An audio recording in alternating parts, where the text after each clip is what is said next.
В коаліційній угоді закріплено загальне зобов'язання переходу на якраз пропорційну систему з відкритими списками.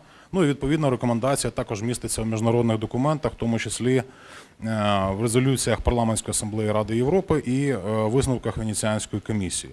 Тому так чи інакше політики, які підписували коаліційну угоду, мали б розглядати саме пропорційну модель з відкритими виборчими списками. Я вважаю, що основним камнем, фундаментом виборчої реформи має стати прийняття Виборчого кодексу. Без Виборчого кодексу ми не можемо говорити про повноцінну виборчу реформу взагалі. Дійсно, от я представляю тут найбільшу фракцію, але чесно скажу, в нас немає єдиної думки в фракції.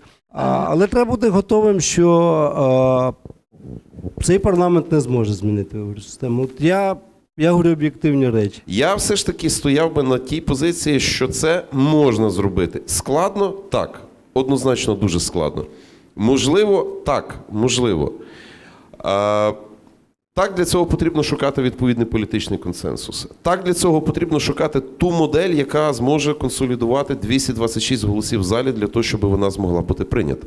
Але в цьому якраз, власне, і полягає робота політика, пошук тих консенсусів, але які не йдуть на шкоду самій ідеї. Тобто, отут дуже важливо, щоб за пошуком консенсусу ми не знецінили саму ідею відкритих списків. Тому я думаю, що зараз ключове питання – це все-таки бачення, а що ж таке все-таки пропорційна виборча система, яка навіть записана була в коаліційній угоді, з так званими відкритими списками, знаючи десятки варіантів цих відкритих списків.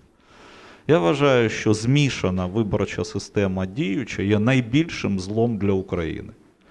Краще або чиста мажоритарна система, або пропорційна. Але якщо вибирати з мажоритарної і пропорційної, то без сумніву я бачу однозначну перевагу пропорційної системи.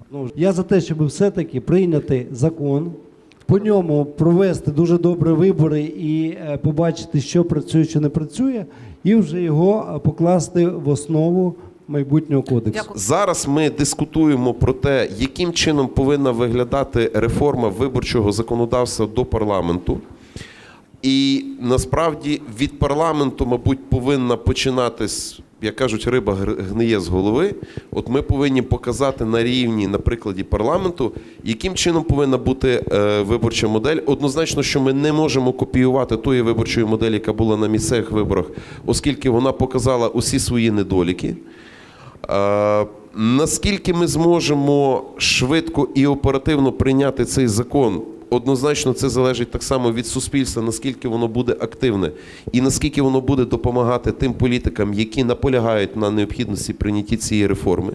Важливо, щоб вона приймалася не напередодні розпочатку нової парламентської кампанії, оскільки, якщо ми говоримо про запровадження найбільш прогресивної моделі, яка пропонується, це відкриті списки, де пропорційна система з відкритими списками, де виборець матиме найбільший вплив на формування виборчих списків, вона потребує великої роз'яснювальної роботи, як серед громадян, так і серед членів виборчої комісії, і навіть, зрештою, серед самих політиків. Тож майже риторичне запитання, що потрібно, щоб відбулося для того, щоб виборча реформа зрушила з місця наразі у міжвиборчий період. Будь ласка. Але я думаю, що завданням номер один для будь-якої організації – це повернення в серйозний порядок денний питання виборчої реформи ще до виборів.